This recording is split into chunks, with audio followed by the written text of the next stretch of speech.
Hi, I'm here today with Gary, our mortgage expert, and today we're going to chat about buy-to-lets and a beginner's guide to buy-to-let mortgages. So, Gary, how are you today? Yeah, very good there, Nigel. Busy as normal. Yeah, And the well, market doesn't slow down, has it? no, well, the housing market's still rocking, and obviously people need mortgages to buy houses. But yeah, brilliant. That's good to hear. So, first of all, what we're going to cover is just buy-to-let mortgages, Gary. So, really, what are they, and what's the difference between a buy-to-let mortgage and a residential mortgage?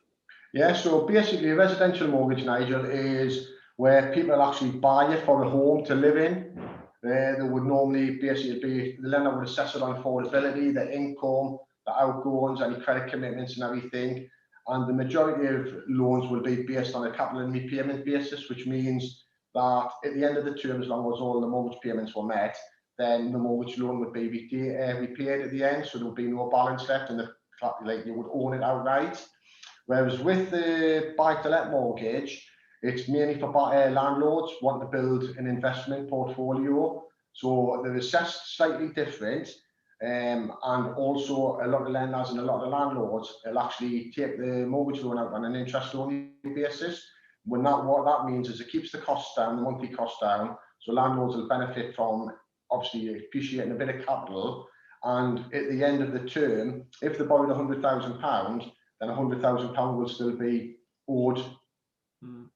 Yeah, Yeah, that's a really interesting point, actually, which I kind of forgotten about the interest only versus repayment methods. And essentially, one of the great things about property is the ability to leverage and the ability to use a small deposit to own something a lot larger. And obviously, if you're only paying back their interest on a loan, then you can service that loan a lot easier than you would on a repayment basis. So it enables you to acquire more properties quite easily, and it enables you to portfolio build, which is brilliant. So I suppose the first thing with buy-to-let mortgages, just to explain to people, is traditionally on a residential mortgage, you're assessed on your affordability on your own income. But how does it work on a buy-to-let mortgage, Gary? so again, because we've got access to the whole market, there's a lot of lenders have different criteria. So you've got a few lenders who will actually base it with no income in the background, like yourself. They'll not assess the actual income, they'll assess it on the rental income. So it's purely based on that. Whereas a lot of the other lenders will base it on a client decides to have a minimum income. Now, a lot of the lenders will have a minimum income criteria of 20,000, 25,000. And that income with a lot of lenders is got to be based on an employed income, not rental income. So it's actually, when they're assessing it, they want to know that they're working in the background. We'll still have lenders and specialist lenders who will base it on the 25,000 on rental income and a mixture of self-employed income and everything. So it's just a little bit different. And also, they'll basically for the affordability and everything, they'll base it on stress tests, calculations and everything, which we'll talk about in a second. I'll give you a couple of examples of that, Nigel, as well. So in the old days, a few years ago, landlords used to think, or basically, I want to buy the let, I've got to deposit of 25,000 and happy days, I'll be able to get a mortgage. Whereas now, it's a lot more complex and there's a lot more background criteria that you've got to meet as a landlord, either first-time landlord or a portfolio landlord. Yeah, well, yeah. It is quite interesting how it all works, because I suppose picking up on your point in terms of minimum income. So, say for example, if you're a couple and you're the breadwinner, or your partner's the breadwinner, then obviously, if you wanted to put something in your partner's name, then income may not be an issue which you perceive it to be, which is great, great news. And also they take into account rent. So it's not, because back in the day when I was buying, really income was self-assessed and it was just a rental cover calculation. So I don't even think anyone ever checked my income, even though it was a self-assessed version. Whereas I imagine that's changed and it's more, they're looking at stuff in more detail now. Yeah, it's a lot stricter, Nigel. Yeah. So with the example of a couple, there is lenders. So for instance, you could have a partner who's a higher rate taxpayer. The other partners, say a house husband or a housewife, not earning anything. So they've got the deposit, the husband, like that's in the bank, a joint account and everything. and one partner who's the higher rate taxpayer doesn't want to actually do a buy to let, say, in a sole names because they're going to get massive tax, going to be hit with 40% tax, everything. So they could do it on the house person. So they can get the deposit, and the house person, even though they've got no income, will have got access to certain lenders who will base it just on the pure rental income. So it is, so it gives you the flexibility, but they're few and far between. Oh, is it? Okay. Yeah. Yeah. So you have to really choose your lenders for doing. Choose your lenders, yeah, definitely to fit that client's needs and objectives at the time. Yeah, brilliant. And so in terms of rental cover, this is how I understand rental cover, and hopefully you can add some detail to it. So traditionally with rental cover is you'd look at the interest on property. So you'd look at, say you're buying a property for 100 grand, say, put in a 25 grand deposit and take out a 75 grand loan. You then work out what the interest is on that loan, and the rent has to be a certain multiplier above that interest. So traditionally it used to be 125%. So that's be 25% higher than the interest. So I suppose a couple of things which hopefully you know about is it still 125%? Is that how it works? And the interest rate, I've been told or I'm aware of that actually they have internal rates they use rather than the actual interest on the loan. So so that's a good point, Nigel. So basically, some lenders, again, it depends on the lenders, the background, if the clients have got portfolio, or if it's just one or two. So as an example, some lenders will use a stress test at the 125%. Some lenders will use the stress test at 145%. But you could be getting a buy-to-let mortgage, say at 2%, we'll say using. They do not use the stress test calculation at that figure. They'll use it based on either 4.5% up to 5.5%. So an example is, I've just wrote one down where, say, somebody takes out the loan of £100,000, and that specific lender basically does a stress test, say at 4.5% times 125%. So what the lender does is you basically look at a loan of £100,000, they'll times it by 4.5%, then they'll times it by 125%, and that is the minimum rental income that you need to achieve to access that loan amount on the property. Bearing in mind you've got the 25% deposit minimum as well, yeah? So for that instance, on a £100,000 loan, you would need a minimum rental income of £469. However, if we approach a different lender and they've done a stress test, they might have a better interest rate for the client, but they might have a worse stress test calculation in the background. They might stress test it, say 5.5% at 145%. So that same client then needs £665 rent. Wow. So you can see the difference.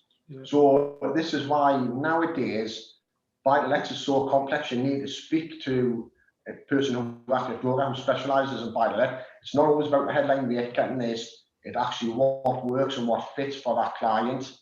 Yeah, no, well, that is incredibly interesting. I mean, one of the great things with investing in the Northeast is we're a high yielder area. So traditionally, if you wanted to do buy-to-lets in, say the Southeast, the Southwest, or as you come further south down the country, maybe even over to Manchester, is you end up having to put more deposits in because your rent essentially isn't able to service the debt to the level the lender wants it serviced to. So it's an amazing thing investing in the Northeast is actually you're probably getting an easier ride from lenders in that sense. Well, the stress test, the work and the fit are a lot better than they would do down the Midlands or South, definitely. Yeah, so which is another great reason to get involved. So, sorry, Gary. Yeah, I'm just saying to invest in the Northeast as well. Yeah. No, definitely. And so, Gary, the next thing I've got actually on my list is deposits. Actually, so we've got the loan. We understand how it's worked out in terms of affordability, rental cover. We know what income we need. We've spoken to our broker. We've got all those items clear in our mind. And then we go, right, deposit. So go and tell us, can I put in a 20% deposit? Is it a 25% or is it a 30% deposit? Where else are we on deposit? There is some lenders still available at 20%. However, the majority of lenders like a minimum of 25% deposit, Nigel, to put down. So the bigger deposit you put down, the better interest rate you're going to get. It's the same regardless, okay, because it's less risk to the lender. But yeah, we do have more choice, and we're telling our clients there can be a bit difference, 0.5%, 1% difference between putting the 25 to the 30%. Got a lot more choice with lenders. So ideally 25% deposit, Nigel. All right. Well, The that's minimum. yeah, minimum 30% obviously gets you a better deal. So what about if I want to get involved in buy to let? I'm a young man, and I'm short on the deposit, and a mate says, all right, I'll lend you the deposit to get you started, or my mum says she'll give me the deposit. So what's the source of deposits? How does that work? The source of deposits, obviously you've got to do the money laundering checks and everything. Yeah. So with immediate family, quite a lot of lenders are flexible with that. So they'll ask to do a gifted deposit letter, and that will basically say, if it was your parent was gifting you a deposit, like so part of the deposit, if it was over £10,000, then your parent would have to provide bank statements showing where the money's come from. They would have to do a gifted deposit letter, basically saying that we've lent this, it's a non-refundable loan, and that we've got no interest in the property. Now, some lenders will it'll go as far as sort of relatives, as low as like blood relatives and everything for the deposit, and you'll get the few lenders who will actually do with the friends and family, but again there'll be conditions, and the conditions will have to be met with that specific lender. So not all lenders will do friends and like friends, but a lot of lenders will do family, like blood relatives, close relatives, grandparents, parents, siblings, but they'll all have to more or less sign what we say to make it easier, like a disclaimer saying they've got no financial interest in the property, they don't want the money back, and it's a gift and non-refundable. Yeah. Yeah. Okay. Well, that's quite interesting. So really, if you are going to take a deposit from a family member, then you need to be make sure you've run that past your broker up front. Just to make sure you meet the correct criteria. Because what you don't want to do is instruct a valuer, start instructing solicitors, and suddenly it gets to the underwriting stage and the mortgage falls out of bed, and you've incurred all these costs, time, and whereas if you have those conversations up front, then you'll just get the end result which you want, which is obviously to purchase a house. So in terms of the northeast, northeast is a crazy area. Actually, some people will not believe this, but you can buy houses in the northeast sub 40 grand. You could probably pick up a house in South Bank in Middlesbrough for 20-25 grand, 2-bed terrace. So there's tons of opportunities. I'm not saying you'd want to own that type of house, by the way. It's not probably the greatest investment, but there's loads of opportunity in the northeast to pick up really low value properties. But the issue is can I place those properties with a buy-to-let lender? So Gary, what's the minimum value you can get a house with? Right. So as a rule, the majority of the lenders, like a minimum property value is say 75,000. We have got access to a few lenders who will do minimum property value of 50,000. Okay. Now, with the minimum property value of 50,000, they'll have a minimum loan part of that condition of the thing. So then the client might have to put 70%, like 30% deposit down. Okay, yeah. Now, the majority of lenders, the reason why they want the minimum loan value of say 75,000 is because they're lending money in the sort of calculating their risk. And if somebody buys something really, really cheap, 20, 30,000, it's easier for that client to just basically hand the keys back if anything goes wrong. And it's harder for the lender to get sort of their money back. There is one or two real specialist lenders where you're going to be paying crazy interest rates, 11, 12, 13%. Wow. If you want to be looking at 30, 40,000 pound properties there, but that's just like a one-off sort of thing, you know what I mean? Yeah. But a lot of lenders, as a rule, I would be saying 50,000, 75,000 sort of guide price to get a sort of half decent mortgage rate and to sort of have access to some reasonable lenders out there. Which is great, because to be honest with you, I own properties which I bought. I think some of them were 30 to 40 grand, and some of them are actually in South Bank. I've got a couple of terraced houses in South Bank. And realistically, having gone through my journey of owning property, I'd actually recommend to go slightly higher than that, just because you'll probably earn more because you get less churn on voids, less damage from tenants, easier to manage because you're not messing around with universal credit, housing benefit all the time. And it's just an easier investment vehicle, really. So even though, cheap looks good, it often isn't. It's not all the time, Nigel. No, definitely what you just said there. Got problems potential. Oh, definitely. And so we've discussed minimum value. So the other thing is buying a new build, brilliant. No work to do, got a new build guarantee. Maintenance is going to be very minimal because it's obviously a brand new property. So in terms of new builds, what do lenders think to new builds then? So new builds, so some lenders are again a bit strict at, if we're talking sort of new build flats here, for instance, some lenders have a lot more strict criteria. Some will lend up to 75%, one or two will go possibly 80%. A lot of lenders will do 65%, so they'll ask the client to put 35% in, because as we've discussed before, we know when new builds, there's a chance that you're buying a premium and the prices are going to fall within sort of 12 months, 18 months. Yeah. And some lenders will actually stipulate that they'll only lend up to 50% on a new build sort of flat. New build houses, 65, 75%, but we're just sort of talking, they're just a bit more cautious with new build flats and everything.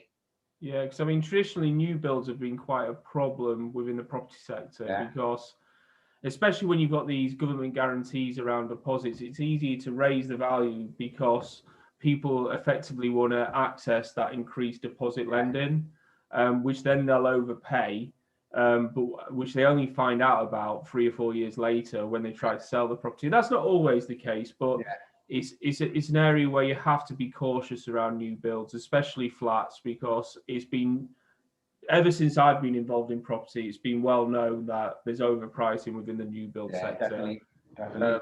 And so it's just something to be incredibly careful about. And so the final bit is, so we've done new builds, we've done minimum property values, but I want to buy a flat, I want to buy a flat. So in the Northeast, we've got Tyneside flats, you've got tower blocks of flats, you've got really big, like 30-story tower blocks, flats over shops. So what type of flat should I really be looking at if I want to buy a flat? So ideally, if you're going to be looking at flats, you want to sort of keep away from flats which are above laundrettes, hairdressers, barbers, fast food, and the reason being the sort of high risk pubs as well. The high risk to lenders because fire hazards, smell, from the fast foods and everything can put for saleability at a later date. It puts clients off and lenders off.